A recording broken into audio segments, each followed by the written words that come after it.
Good morning.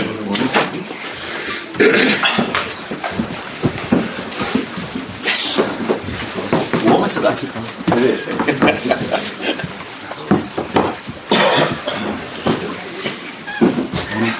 Yeah, I'll check on the injury news. First of all, Arne. Alisson Jota there, of course, to be ready straight after the international break, so would they be ready for Southampton away? And any further update on Chiesa and when he might be available to you as well? Yeah, I think I said it already a few times that it's always difficult to exactly tell you when they are ready, because especially the last phase of the recovery can always be a few days extra or less. See what happens towards the end of the season. So when does the contract situations become a problem in terms of your planning for next season? For me, the contract situation could become a problem if the players don't perform as well as they do at the moment. Although, of course, then it's also not sure that if they perform not as good anymore, that has anything to do with their contract situation. At the moment, all three of them are in a good place. They all perform really, really, really well. And there are ongoing discussions between what Virgil said, the people he had to talk with. So, and that's not me, as you know. I talked to him about other things. And let's wait and see. But I think all what he says, he's completely right in that he doesn't exactly know what the future brings as long as he doesn't sign the contract yet. And no further update, obviously. Not from my side, no. Have you learned anything more about your squad this season? The way you've been able to rotate, you're through to the next round of the FL Cup, you've got 100% record in the Champions League as well, and you're only just off top spot in the Premier League. So what have you learned about its ability to challenge on all four fronts? I think you learn every day, especially if you are not as long with the team as I am. So then you learn every day from new situations. And I said before, the Chelsea game was something I learned from them, that they could sit deep and defend the lead. The way they came back against Arsenal was really strong, and the amount of games that we have to play, that they are still able to be available and play good football, that is also something you see. And then we also saw during the week that players that haven't played that much maybe have an impact on our team as well, and we will need them during the whole season. So it's good to see that they are already on a level they need to play for us. Does it feel strange to be playing Brighton again so quickly after just a few days ago? Does that affect your preparation at all in terms of how you look at this game? No, it's not that strange for us in football, because in the older Champions League or Europa League world, you faced mostly, especially if it went to playoffs, you faced the team after a week again. So in football we are used to playing the same team maybe after a few days. So it's not weird, especially because both teams didn't start with the team they will start with on Saturday, and it's, I think, for the both managers a positive thing, because you know even more about the opponent. Although, like I just said, players make the game, and it's of course a difference if a different player plays. The playing style might be the same, but the qualities of the players make 9 or 10 times the difference. So that changes the game on Saturday, of course, compared to the one on Wednesday. And in terms of the managers, having seen Hüsler and what he's done so far, a lot's been made about the fact that he's so young. Does that make any difference, do you think? Obviously, if you've got experience, it can be a big help, but do you go with the old saying that if you are good enough, you are old enough? Yeah, I think that is also definitely true with players. Some managers maybe need first 20 years of experience to come to this level. They need this, and some talents, that's also with players the same, and this can be with managers as well. They just have it in their fingers. Is that a saying you have here as well? Probably not. That's a new one for us. And he's probably one of them, because he's done really well at his former club, and he's done really well till now here in England also. So for him, experience is probably not such a big thing. And maybe I had a bit the same. I think I had 1.5 year experience before I joined Feyenoord. So there are exceptions, but in general I think it's also good to have some experience, but there are exceptions to that rule. Arne, injuries deprived you of two key players in terms of forwards on Wednesday night in Jota and Chiesa. You left Salah and Nunez on the bench. What impressed you most about your front play, given you scored 3 goals, you created a lot of chances, and how can that inform your thinking moving forward, maybe? The good thing was that when you look at our front line, that we could play 2 of our regular starters with Cody Gakpo and Lucio Diaz, and they had a big impact on the score sheet, of course. The way we filled in the number 9 position was interesting to see, because I think it worked out really well. But in the end, I prefer to play with a real number 9. But it is maybe now an extra possibility that we have if we have injuries. Although maybe with Jota, who's also a bit of a 9.5, we implemented that style already. But to play with Curtis and Dom, those are definitely midfielders. With Jogo is a striker. So it was good to see that we could score 3 goals even without playing with a old-fashioned number 9. If you look at what Brighton have achieved over the last 10 or 15 years, it's one of the great footballing stories, really. And in more recent years, their recruitment policy has been a beacon for lots of other teams to try and follow. What makes them such a threat on match day? Because they're so positive in their footballing outlook, whoever the manager is, whatever the players they have, and they can cause problems for the very best teams. Yeah, I wouldn't say whoever the manager is, because but if you look at the managers that have come and gone, they keep on replacing them with managers that have gone on to achieve great things. The last 3 of them were impressive with Potter, De Serbi and Arius. But that is not whoever the manager is. It's all 3 of them are really good managers, and especially in the last 2.5 years. And I said this before the game as well. Sometimes you tend to forget these things because it's not such a big club. We only talk here a lot about the spending of especially Chelsea and a bit from Man United. But I saw the stat when Eric left the club, how much in this 2.5 years he had spent. But you were on the same list. I saw that Brighton was only 10 to 15 million underneath us. The both of us were just on the sheet. But so that also tells you that it's not that strange that they do so well. They've sold for a lot of money, but they also bought for a lot of money. And if you add towards 3 very good managers, it's for me not a surprise that they do so well for so many years now. Hi Arne, I wanted to ask you about something you said with Sander Westerveld in that interview, where you talk about trying to inject energy and confidence into the training sessions.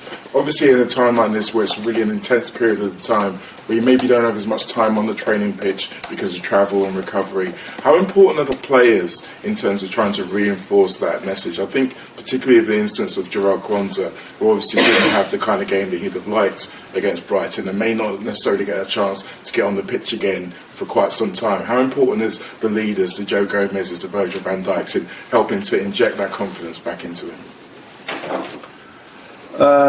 They are important, as every teammate is important for every player. But I don't agree with everything you said. So mostly we agree. But this time I think Joel played a very good game.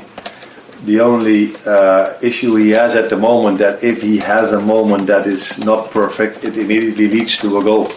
That's what happened in this game. He was, in my opinion, unlucky. But and I know that you cannot judge a player on leaving those 2 moments out because they are so vital for results. But he is getting better and better and better, and he was already really good.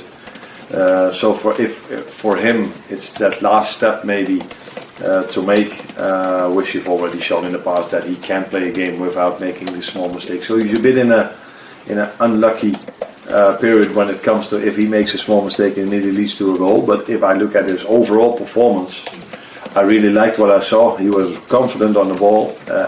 also when we conceded that one, it was not out of I'm afraid to make a decision. It's just by taking initiative, and these things can happen, in my opinion. So I liked the way he played, like I said, he was a bit unlucky with the second goal as well. But that is, for me, that was not his game. So I wouldn't say he is able to play in the upcoming days or weeks. He is definitely in competition with two centre backs that are hardly making any mistake at the moment. But apart from the mistakes, I think he played similar to Virgil and Ibu with a lot of confidence, playing the ball out from the back, defending really well. So for me, it was a good performance, but a bit unlucky in the end. Bruce? Liverpool has always been such an information and analysis-driven club. Can you talk about how receiving that information has maybe helped your transition here, and then specifically, in the instance of playing the same club twice in a row, is there an advantage because you are getting this analysis maybe more than you would somewhere else? That last thing I don't know. The analysts I get is mostly looking at the videos, looking the game back, and then see what they do, see what we can do better. And sometimes we add to that a bit of data, but it's not like on a daily basis for looking for 2.5 hours in all the data I get at this club. There is a lot of data if we want to, but the most things we do is looking the game back and making clips for the players on a team basis or an individual basis. So you're not really a coach who uses data very much? Yes, we do, but not 2.5 hours a day. So you get some data, and I tend to use it whenever it's comfortable for me. But the data we do use, but I think that's at every club at any serious level at the moment, that's performance related. And that is data that we definitely use because we want to keep the players as much available as we can. So therefore we use a lot of performance data, but I don't think Liverpool is any different than all the clubs in the Premier League, and I think all around the world. And just on Alexander McAllister, who's obviously faces former club tomorrow. When he was at Brighton, he played a little bit of attacking midfield role. He scored 10 goals in his last season before he joined Liverpool. Played a little bit deeper maybe at the club. Do you see him maybe playing that number 10 role for yourself, or do you prefer him where he can pick the ball and dictate play a bit more? He's a player that I would maybe play at all three positions in the midfield because he's so comfortable in all these three positions. I think I saw quite a lot of him at Brighton because there was a manager I was quite interested in back then. That was the Saudi, of course. And I saw him a lot playing double six there as well. And in some moments he also played as, like you said, as a 10. He can play both. I think he is now in the moment our midfielder plays a bit in between, so Ryan is always the deepest. Dom or Curtis are playing a bit higher, and then he's in between, and it depends on how dominant we are, if he is the second 10 or if he has to be the second 6. But he's comfortable in both phases of the game. He can help a lot with us bringing the ball out from the back, and he's also capable of making the difference in and around the 18-yard box. So we like to see him in both situations as much as we can. Arne, you've rotated at left back quite a bit so far this season. Over recent years, it's always been Andy Robertson first choice, Kostas as the backup option. Is that now becoming more of a dilemma for you in terms of that battle for that spot? No, I wouldn't say a dilemma. It is in more positions where we've rotated, so you're maybe a bit focused on the left fullback position, but the left wing has been under rotation, and the midfield we've rotated, as in the 9 position we've rotated. So it probably also has to do with Robbo's pre-season, and what does that mean? He had no pre-season because he came back injured from the Euros, so he missed almost a complete pre-season, which was for most of them only 2 weeks, but for him it was only a few days. So Kostas did really well in that period of time. So It has to do with the quality Costas brings in that position, but it definitely also has to do with Rabo missing pre-season. So that's why we started rotating from the start a bit, because if a player didn't have any pre-season, there was no time to bring him towards a situation where he could play 3 games in a row. Because we tried to build up our players for that program, and for him that was difficult because he missed out on pre-season where others were there. So yeah, that's his situation, and I think it was good for him to play Arsenal, and now again the game against Brighton during the week. That makes sure that he's getting into that rhythm of playing twice a week. Arne, we've seen managers come into the league, come into new big clubs and not put as much emphasis on the cup competitions, focusing on the league. You look at like Pep Guardiola, Jurgen Klopp, they focus on the league first. How important is the FA Cup and Carabao Cup to you? If it's the next game, it's a really important one. On Tuesday it was the next game, so it was really important. Yeah, I played both times. I didn't play our starters, so is it then for me not important? No, it's really important for me, because I think because we played so many games, it was a good moment for the other ones to play, because at that moment I felt they were better able to win that game for us than the one that already played so many games. And now we won it, and you probably tell me, yeah, you put a lot of emphasis on this cup. If you would have lost it, you would have said, yeah, if you miss out on so many starters, it's a logical result. We want to win every game. We want to compete for every trophy, especially if it's one we have to defend. So and that is with the Carabao Cup, and the FA Cup is coming in January. So let's think about it then. But people already told me that it is a very important cup to win. Thanks, Arne.